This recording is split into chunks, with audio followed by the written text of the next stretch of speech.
Вечер памяти, посвященный событиям осени 1992 года, собрал очевидцев, родных погибших и пропавших без вести. Трагедия оставила неизгладимый след в памяти и истории ингушского народа, вспоминают участники встречи. Самое главное, что мы с вами должны делать, это из случившегося извлечь уроки.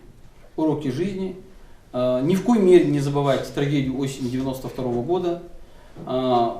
Из уст в уста передавать информацию подрастающему поколению и предупреждать вот такие явления для нашего народа. Айна Буружева родом из Шалхи. Во время трагических событий она потеряла многих членов своей семьи. Они до сих пор числятся без вести пропавшими. Рана, которая не заживает и не затягивается, болит так же сильно, как и 31 год назад, с горечью отмечает женщина. 3 моих братьев, без вести родная тетя, родной дядя, двоюродный брат, без вести 8 наших соседей. Нам больно, когда от себя отрываешь живое мясо. Вот такое ощущение. Мама ушла в прошлом году из жизни. Вот это надо перенести и пережить. В себе вот все это нести. Я стараюсь вот так не углубляться. Я боюсь за свое здоровье, потому что нашему отцу было 59 лет. Моим братьям было 24, 22 и 20 лет.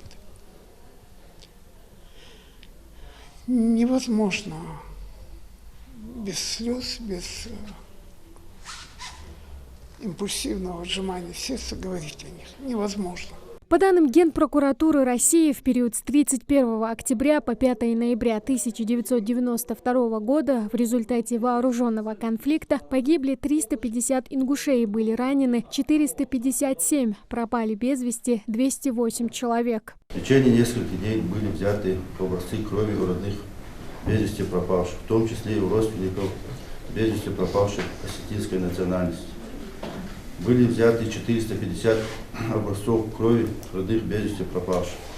Во всей этой работе члены комитета принимали активное участие. К сожалению, из 20 эксгумированных тел удалось идентифицировать только 8 человек, 7 ингушей и 1 осетина. У всех своя история, связанная с трагическими событиями осени 1992 года. Поэтому самое главное, отмечают здесь, хранить и передавать из поколения в поколение память о погибших и пропавших без вести. Все с большим энтузиазмом подключились к этому мероприятию, потому что эта трагедия осени 1992 года коснулась практически каждой семьи ингушского народа. Задача и наша цель, которую мы сегодня преследуем, не забыть те трагические даты, с которым столкнулся наш народ, жители нашего региона. И какой урок мы извлекаем? Сделать все, чтобы эти трагедии в нашем народе больше не повторились. В память о погибших и пропавших без вести собравшиеся прочитали дуа. Тамара Хшагульгова, Магомед Дарсигов, Новости 24.